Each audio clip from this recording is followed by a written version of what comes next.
Welcome friends. இப்போ நம்ம கோதுமை ரவையில் சத்தான சுவையான ஷீரா எப்படி செய்கிறது பார்க்கலாம் வாங்க. அதுக்கு முன்னாடி இந்த சேனலை நீங்கள் சப்ஸ்கிரைப் பண்ணலாம், சப்ஸ்கிரைப் பண்ணிக்கோங்க. அப்போ தான் நான் போடுற வீடியோலாம் உங்களுக்கு உடனுக்குடன் வரும். இப்போ ஷீரா எப்படி செய்கிறது பார்க்கலாம் வாங்க.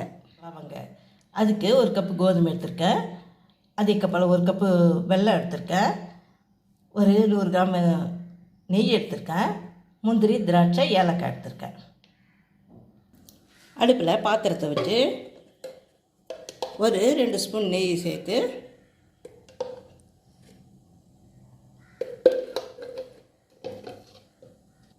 முந்திரி போட்டு வறுத்துக்கணும்.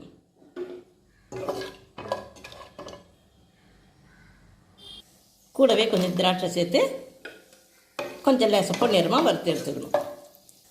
வறுத்த முந்திரியை எடுத்துகிட்டு அதிலே நம்ம ஒரு கப்பு கோதுமை எடுத்து வச்சுருக்கீங்களா, உடச்ச கோதுமை, அதை போட்டு வதக்கிக்கணும் மீதி நெய்யில். இந்த கோதுமை ரவை பதத்துக்கு இருக்கும் பாருங்கள், அந்த கோதுமை வாங்கிக்கோங்க.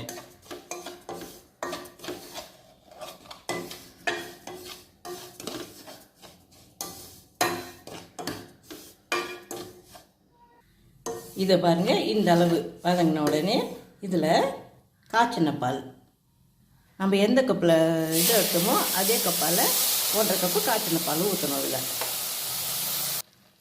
1.5 கப்பு வார்ம் வாட்டர், கதப்பான தண்ணி 1.5 கப்பு. இது ஒரு கப்புக்கு மொத்தம் 3 கிளாஸ் ஊற்றணும். அதில் 1.5 கப்பு பால், 1.5 கப்பு தண்ணி சேர்த்து ஒரு பிஞ்சு உப்பு சேர்த்து ஒரு 1/4 ஸ்பூனில் பாதி உப்பு சேர்த்து நல்லா அப்படி கலந்துட்டு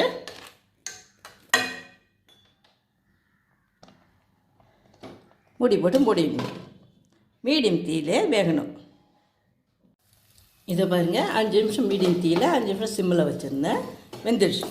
இதில் நம்ம எந்த கப்பில் இது கோதுமை உடச்சி கோதுமை போட்டோமோ அதே கப்பில் 1 கப்பு வெல்லம் சேர்த்துடணும். சேர்த்து கிண்டி விடணும்.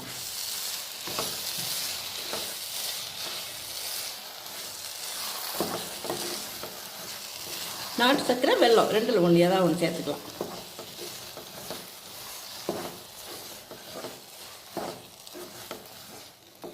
நீங்கள் எடுக்கிற கோதுமையை பொறுத்து அது வேகிற நேரம் இருக்குது. கொஞ்சம் பெரிய கோதுமையாக இருந்தால் இன்னும் கூட கொஞ்சம் லேட் ஆகும் வேகிறதுக்கு, ஒரு 5 நிமிஷம் லேட் ஆகும்.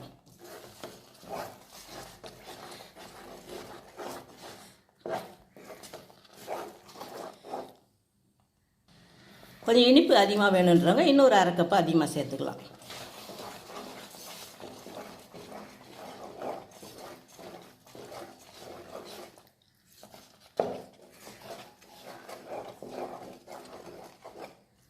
இது வெல்லம் போட்டோடனே கொஞ்சம் தண்ணி ஆகிற மாதிரி இருக்கும். நேரம் ஆக ஆக அப்படியே இறுகிடும்.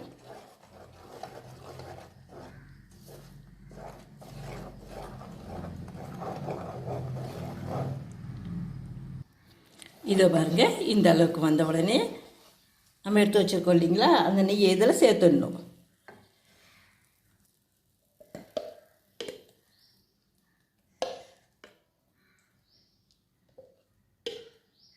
நெய் உங்கள் தேவைக்கு தகுந்த மாதிரி 50 கிராமோ 100 கிராமோ எவ்வளோ வேணாலும் நீங்கள் சேர்த்துக்கலாம் நெய்.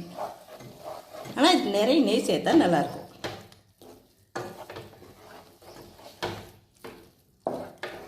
நிறைய நெய் சேர்த்து தாய்ப்பால் கொடுக்குறவங்களுக்கு கொடுத்தா தாய்ப்பால் சுரக்கும்னு சொல்லுவாங்க.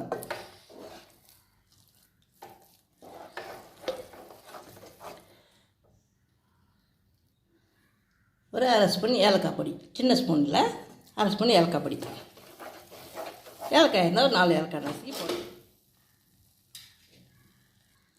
இதில் வறுத்து வச்சுருக்கோங்களா முந்திரி திராட்சை, இது இதில் சேர்த்துடணும். சேர்த்து நம்ம செய்யும்போதே பாத்திரத்தில் ஒட்டாமல் வரும். அதுதான் அது கரெக்டான பதம். இது 250 கிராம் கோதுமைக்கு நான் 100 கிராம் நெய் சேர்த்துருக்கேன்.